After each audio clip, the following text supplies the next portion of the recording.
What's up, guys? It's Rey-Jay back with another video, and in this one I want to break down what's happening with the overall market, give you guys a quick recap on some of the stuff that Jerome Powell said, and then break down the charts for SPY, Tesla, Nvda, the QQQ, and many other tickers. But just notes that I am not a financial planner. Make sure you take nothing I say as financial advice, and also if you guys can, please smash the like button. It not only benefits me, it benefits the entire community as a whole. Looking at SPY in the markets, we are trying to rebound a bit right now, especially after what Jerome Powell said. However, there's no guarantee the move will last as we have more catalyst affecting the markets, not to mention new developments for next week. So let me first talk about the market for next week, then I'll talk about the charts and such. But firstly, today we had Jerome Powell giving a speech. The market pumped because he was being more dovish. And when I say that, he basically implied that the Fed is planning on cutting rates for September. That's the first time Jerome Powell has been, I would say, less ambiguous, despite the fact that we have more data coming out before FOMC. So we have CPI coming out, not to mention PCE data. All this data is going to be coming out for the next 2 weeks before FOMC. And despite that, Jerome Powell still said that the Fed is confident they're making a lot of progress. The risk of inflation going up is very low. And he mentioned the fact that the Fed is in a position where they need to adjust their policy. And despite the fact that there is some risks to the labor markets, Jerome Powell kind of implied that the Fed could get inflation back down to 2% without a recession. Many of us disagree. I think that's very unlikely. But at the end of the day, guys, he is still saying what he has to say, and the market is still reacting positively to that. And as a result, the market is continuing to push with him being more on the dovish side. So that's why the market pumped. Jerome Powell gave a speech. He pumped the market back up. And of course, they wanted to pump the markets considering that we had a higher puts to call ratio at 1.89. The majority of positions expiring today were puts, and yet the market continued to climb up. It's no surprise. So the question is, what's happening from here? As a reminder, guys, Monday doesn't really have much data. We just have some manufacturing numbers and then the bill auction, but nothing too crazy. For Tuesday, it's very, very minor as well. We have some manufacturing numbers, but nothing too insane. And then Wednesday's very, very quiet. There's just a couple of Fed speakers and just bill auctions. And then for Thursday of next week, we have very important data coming out. That's when we have the GDP numbers, followed by Friday's PCE data reports. So Thursday and Friday are more significant for data as we have GDP and PCE data. And then for earnings, please note that Wednesday is going to be the most important day. Starting with Monday, there's not really much coming out for Monday or Tuesday, but on Wednesday, that's when we have Chewy and Kohl's in the morning. Then after the market closes, we have Nvda, CrowdStrike, and Salesforce all announcing their earnings. Nvda is going to be a big one. And for Thursday, we have Best Buy, Dollar General, and Dell also announcing their earnings. So get ready for all of that. Best Buy is going to be a big one for Thursday, but for now, we're just going to focus on Nvidia. So Wednesday is going to be Nvidia's earnings. Thursday is when we have GDP numbers and some more big earnings. And then for Friday, that's when we have the PCE data. The last 3 days of the week are going to be very important for the markets. Also, the market's going to be closed on Monday, September 2nd, I believe, for Labor Day. So with that potentially happening, the market's going to have a 3-day weekend coming up, starting the week after the upcoming week. So we have one more week of trading, then we have a 3-day weekend. So Friday is going to be very important because of that as well. So I just wanted to call that out. Anyways, now let's just focus on the charts. What do I see? Right now, guys, I think the market is going to attempt to go a little higher. I did mention that with Jerome Powell's speech, we could see a pump and dump. We did pump and dump only to continue higher.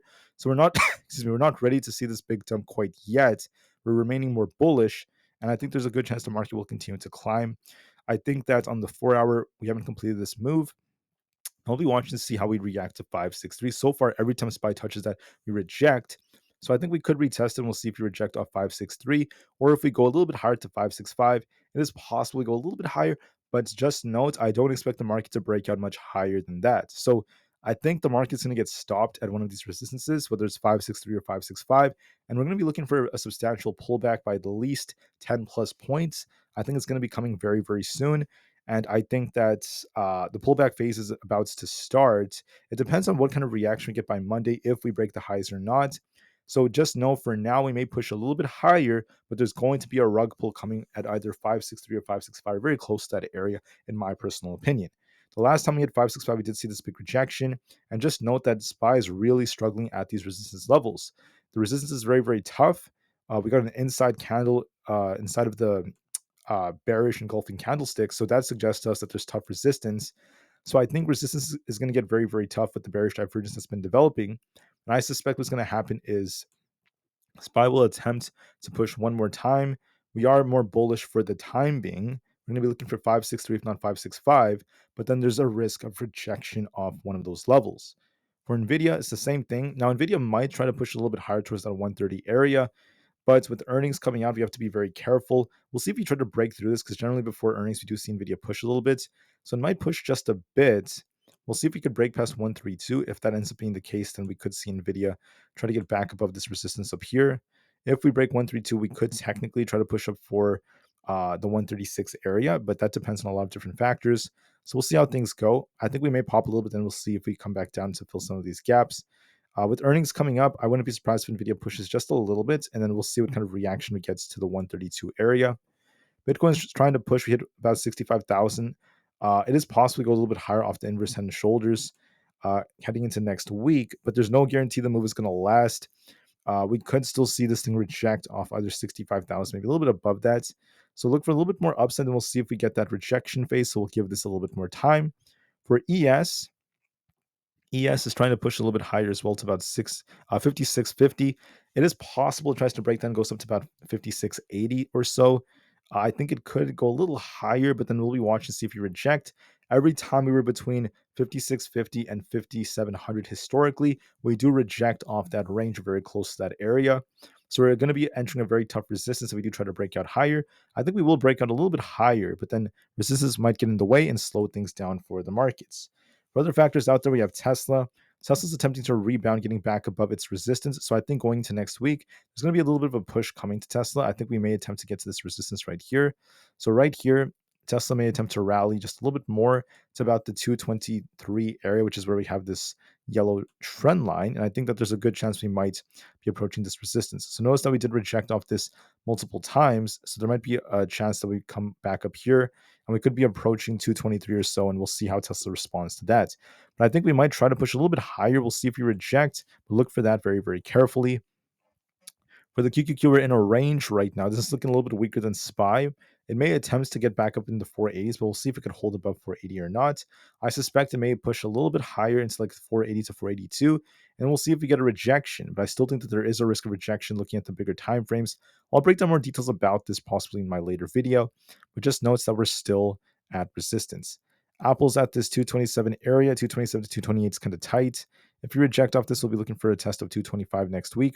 For now, I think we might push a little bit higher to 228, if not even 230, just for a little bit of a push, but then we'll see if we get a rejection because when you zoom out and go to the 4-hour time frame, as you guys can see, we have a nice looking accumulation structure. This looks like an inverse head and shoulders structure. Apple may push this resistance at 228. If not, it's this imbalance at 230, and then we'll be looking for a potential rejection depending on how this ends up reacting. For a few more, the IWM is looking more bullish. We'll have to see if we can hold above 220. If we break 221, our next target is going to be all the way up here towards 223. If we reject off 220 and we fail to hold it, we could be dipping to 216. I suspect it might try to go a little bit higher. We'll have to see if we could hold above 220, and then there might be a move back down. But I just wanted to say to be very careful with the way this is pushing.